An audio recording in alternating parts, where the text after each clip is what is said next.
Ciri dan identifikasi. Nama kerajaan Mataram kuno waktu berdiri sekitar abad ke-8 Masehi. Pendiri Rakai Mataram Sang Ratu Sanjaya. Letak Jawa Tengah, wilayah Yogyakarta dan Magelang. Agama yang dianut Hindu Siwa dan Buddha. Dinasti yang berkuasa dinasti Sanjaya Hindu dan dinasti Shailendra Buddha.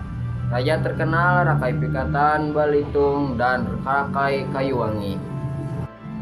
Sebelum membahas lebih jauh tentang kerajaan Mataram kuno, penting untuk kita tahu bahwa kerajaan ini merupakan salah satu kerajaan besar yang berperan penting dalam sejarah Indonesia. Mataram kuno menjadi pusat berkembangnya kebudayaan, agama, dan ilmu pengetahuan di Pulau Jawa pada abad ke-8 Masehi. Awal berdiri, Kerajaan Mataram kuno berdiri sekitar abad ke-8 Masehi di wilayah Jawa Tengah, khususnya sekitar Yogyakarta dan Magelang. Didirikan oleh Rakai Mataram Sang Ratu Sanjaya. Dari dinasti Sanjaya, kerajaan ini bercorak Hindu Siwa dan pemujaan terhadap Dewa Siwa. Namun di wilayah yang sama juga berkembang dinasti Shailendra yang bercorak Bunda Mahayana. Kedua dinasti tersebut hidup berdampingan dengan damai meskipun berbeda agama, menunjukkan adanya kerukunan antarumat beragama sejak masa lampau.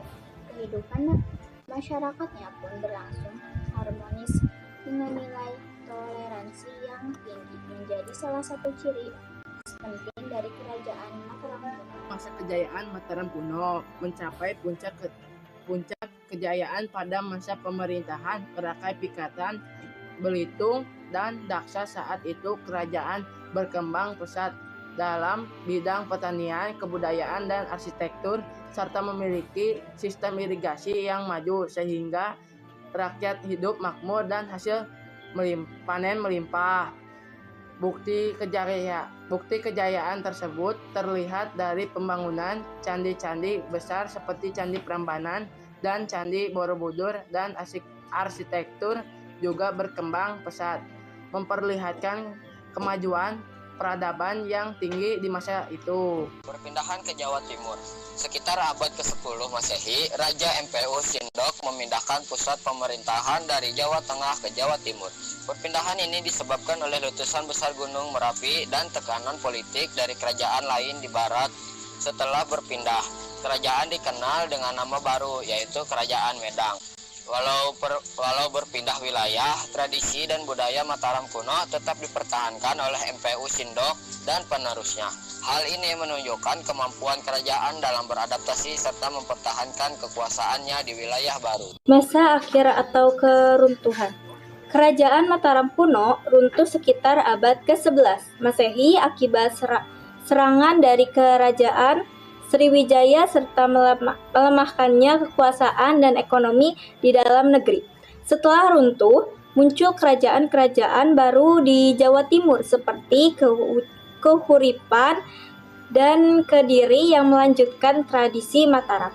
Meskipun telah berakhir, peninggalan seperti Candi Borobudur, Candi Prambanan, dan Candi Kalasan masih menjadi bukti kejayaan dan kemajuan budaya Mataram kuno yang menjadi kebanggaan bangsa Indonesia hingga kini.